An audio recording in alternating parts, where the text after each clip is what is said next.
欢迎来到巴巴娱乐呀频道，请订阅频道，所以大家不要错过当天最热门的新闻。我们今天的时事通讯包括以下内容：诚意新剧《富山海》未播先凉，背后竟藏着如此多的隐情。富山海一波三折，前有老戏骨翻车，后有女二号被曝辱华，诚意的剧怎么这么难播？女二号黄日莹还没开机就先折一支。故事要从最初说起，在富山海尚未开机之际，原定女二号黄日莹提前进组进行武术训练，谁知天有不测风云，一场意外让她脸部受伤，缝了7针。换位思考，如果是你是剧组，面对这样的情况会怎么做？一般情况下，或许会选取对拍摄档期进行调整，亦或是给予相应的补偿，毕竟演员是为剧组辛勤付出却受了伤。不过富山海剧组仿佛被某种事物催促着一般，迅速地更换角色，由李凯欣接替来出演唐芳这一角色。这个决定就像是命运之神所埋下的那第一颗小小的棋子一样，而且为日后即将到来的重重波折提前埋下了伏笔。黄俊杰开机后因感情纠纷再换角，这出戏才刚刚开场，风波就接踵而至。原本被曝出演富山海的黄俊杰，而且居然出现在了开机路透中。不过说真的，好景不长，因为他早年曾深陷情感纠纷，反而被诚意粉丝视作风险艺人。这样的话，一场声势浩大的抗议活动便随之而起。中剧方在官宣文案中，黄俊杰的名字赫然从演员变成了特别嘉宾。这一变动像是一场无声的妥协，也是这部剧背负的又一道枷锁。武僧秋风意外离世，安全再遭质疑。当你以为风波已经过去，命运却给了更沉重的一击。拍摄期间，一位名叫秋风的年轻武僧在前往富山海剧组的路上遭遇了意外车祸，不幸离世。这位法名严恒的少林第34代武僧，曾因武术以及魅力而走红网络。其实天妒英才，年仅20出头的他就这样匆匆地告别了人世。这场意外就像一片阴云般悄然地笼罩在整个剧组的上空，而且也让人们不由自主地对剧组的安全问题生出了质疑。诚意男主角变成了天选倒霉蛋。作为男主角，诚意简直可说是富山海里的天选倒霉蛋。在拍摄武戏之时，一场威亚出现了操作失误，这使他从高高的地方坠落下来，狠狠地摔在了那坚硬的台阶之上。所幸天没断绝人的道路，诚意并未受很严重的伤。带着一身的伤痛，他一直坚持着把拍摄给完成了。好不容易才熬到了杀青这一时刻，不过却又遭遇了新的一番波折。想想看，诚意这几年通过莲花楼琉璃积累的口碑以及市场影响力，极有可能因为这部剧的一系列风波而大幅下滑。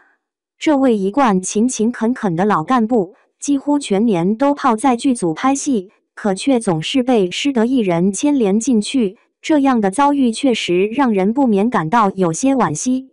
我们看看其他人怎么说，调侃道：诚意是走了什么霉运？手握多部剧，之前《英雄志》因张嘉倪失德播不了，如今富山海又因李凯欣失德悬了。这老干部也太难了吧！丁永岱老戏骨给山寨超市站台引争议。就在富山海风波持续不断之时，老戏骨丁永岱又因为给山寨超市胖东来进行站台而引发了争议。这家与知名商超胖东来仅只有1字之差的商场，被人们质疑是在恶意的蹭热度。丁永岱录制完祝福视频之后，竟被网友猛烈的痛批，称其晚节不保。无奈之下，他只得关闭了评论区。其实丁永岱在采访中着重强调接戏需对得起观众的信任，可如今却为那些涉嫌侵权的山寨品牌提供支持，这实在是让人感到惋惜。而且他之前一直以严肃认真的态度对待自己的演艺事业，没想到会出现这样的情况。这一插曲虽说与剧集本身关联度不大，不过在整个富山海的风波里，却仿若火上浇了油一般，给本就不顺畅的剧集增添了新的变化因素。李凯欣辱华录音引爆最大危机。如果说前面的风波仅仅是小打小闹，那李凯欣的辱华录音事件直接就使富山海陷入了生死存亡的危机。在网上流传的录音之中，他以轻蔑且带嘲讽的态度表示中国人都是傻 X， 而且还宣称来华拍戏仅仅只是为了赚取钱财。此录音一经传出，即刻在网络上激起了极大的波澜。人民日报官博甚至还编辑了一条与富山海相关的动态，将剧名给删除了。更为棘手的状况在于，李凯欣在剧中的戏份着实很重，在前22集里竟然有169场戏之多，其数量远远超过了女主古力娜扎的57场戏，而且他还与程毅有着官方设定的 CP 线，这便使剧方处于一种进退维谷的境地。用 AI 换脸成本高，效果未必自然，删戏重剪剧情可能支离破碎，直接雪藏几个亿投资打水漂。面对舆论风暴，李凯欣团队长时间保持沉默，最后才发布声明，称录音系造假。但沉默近乎默认，网友对其辩解普遍持怀疑态度。而且他在风波期间依然在外网发布喝下午茶的美照，与好友互动，丝毫不受舆论影响的态度，这样的话更是引发了公众的愤慨。背后之谜，星二代的特权人生。随着事件持续的发酵，而且说真的，李凯欣背后的那些背景竟然也被一点点的扒了出来。据了解，李凯欣持有新加坡国籍，在台湾出生。他的父亲曾经与毒品问题有过关联，他的母亲是台湾一位很有名气的主持人。身为新加坡的星二代，他从小就拥有非常顶级的资源，并且多次与许多知名艺人展开合作。他的履历看似光鲜，演唱《青云志》主题曲，主演《问题餐厅》，而且与黎明、张云龙等合作。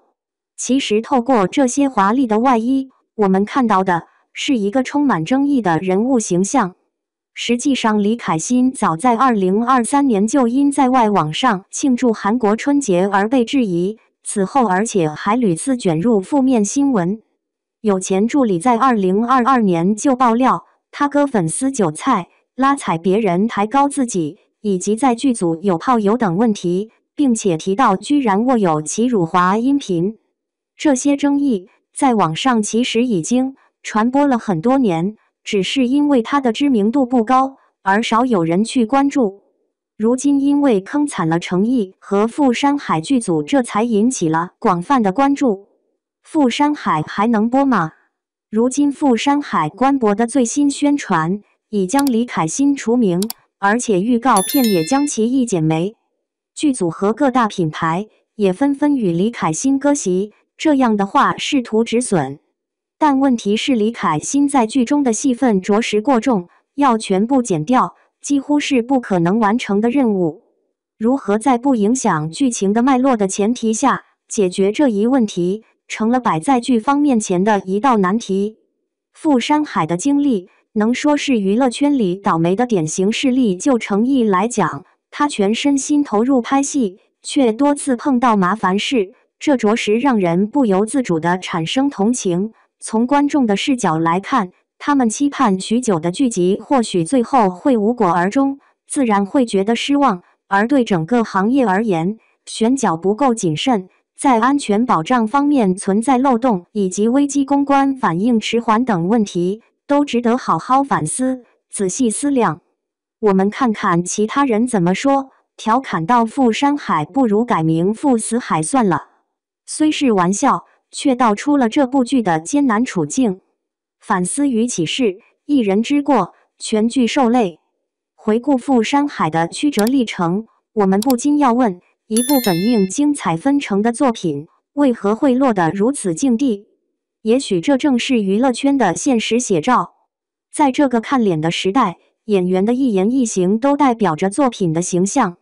当一个演员出现问题，受牵连的不仅是他个人，还有整个剧组和所有付出心血的工作人员。从某一角度来讲，傅山海的这种境遇给娱乐圈敲响了一记警钟。选角这件事需得慎重对待，背景调查方面要做得细致入微，而且对于演员的品德以及职业操守这一方面，同样也是需要给予高度重视的。而对于我们普通观众来说，傅山海的故事也提醒我们，在娱乐至上的年代，我们追星追剧，但是也不能忘记坚守自己的底线和原则。那些蔑视国家、漠视观众的艺人，不管多么光鲜亮丽，终归会被时代所淘汰。希望在不久的将来，我们能看到一个更加清朗、更加健康的娱乐环境。也期待傅山海能够破茧重生，不负观众期待。毕竟每一个故事都值得有一个好的结局，哪怕它的过程再怎么曲折坎坷。